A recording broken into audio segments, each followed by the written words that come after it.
Sometimes life hits you like a truck, and sometimes there's an actual truck. I was in a huge traumatic accident. I was hit by a semi that was going 65 miles an hour when it hit me, and I wasn't in a vehicle. As you can imagine, that creates a tremendous amount of damage. I had, of course, complete total kidney failure at the time. I was on 24-hour dialysis. That ended up getting slowly over time reduced down, and I was, of course, transferred back to hospitals in my home area of Seattle. And I had recovered enough through surgeries to go to the University of Washington, start the process of getting evaluated for a transplant, because we had come to the heartbreaking conclusion that my kidneys weren't coming back. Went to the University of Washington, jumped through all of those hoops, and they said, yes, we'll approve you for a transplant. That was great.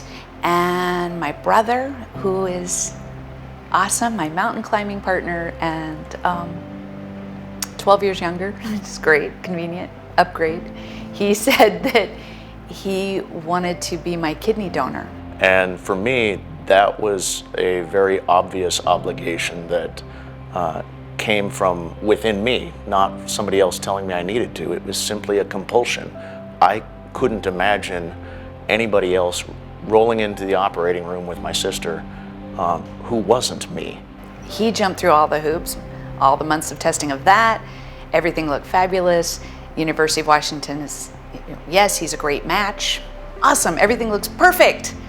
Except it turns out that he's less than 1% of the donor population because he has multiple renal arteries, 3 to his left kidney and 4 to his right kidney. Which makes me a little bit of a rarity and a more complicated transplant donor. And as it turns out, still a good match, which is great. We just had to find somebody who could handle the complexity.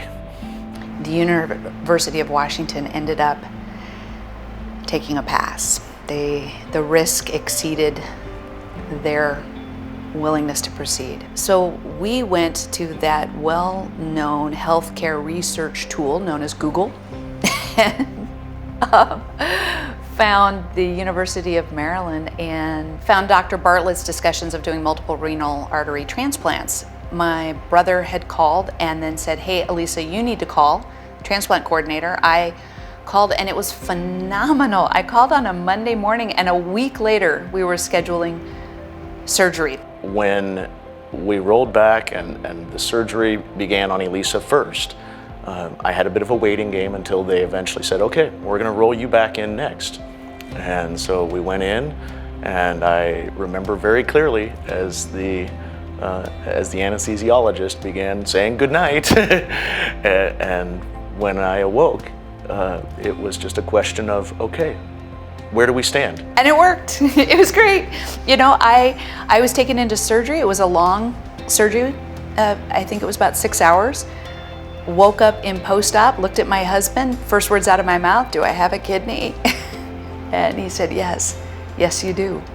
You have a kidney. And I was delighted actually by the news that it had gone well and that my operation went well, and so did Elisa's. And it was incredibly gratifying to think, after being rejected initially at another institute, being accepted here, all of the workup, that we had finally made it. And it felt at that point that we had really achieved something great and that Elisa's life was about to take a turn for the better. The first time I saw her, I snuck into her room and left a note in my very woozy state. It said, Matt was here, and now I'm here, with this little arrow pointing at her kidney, which in my drugged up state seemed funny at 2 o'clock in the morning on some walk around the hospital. What comes to mind when I think of the University of Maryland is heroic, really.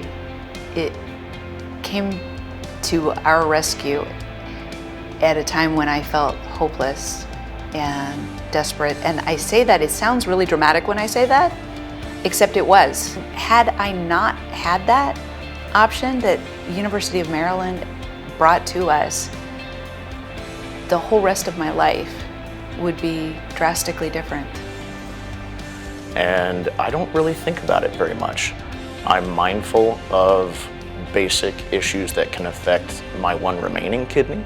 And so I follow the guidance I was given, but I don't eat anything differently. I don't live my life any differently. And it's something that I think doesn't impact me at all now. I healed up great and had a wonderful experience. My follow-up treatment was fine, and I couldn't be happier with the outcome. University of Maryland did a phenomenal job taking care of us. My brother and I we were just talking about this. When we think about Baltimore, and people would think, okay, you're coming for a transplant all the way across the country. This is this horrible, painful, sad occasion. We had a blast. We laughed. We had so much fun coming to get a kidney transplant. And you have to do that. When life hits you like a truck, you've got to keep a sense of humor. I'm doing great. My brother's kidney is doing great. He's doing great. And it's changed my life, extended my life tremendously. I'm not sick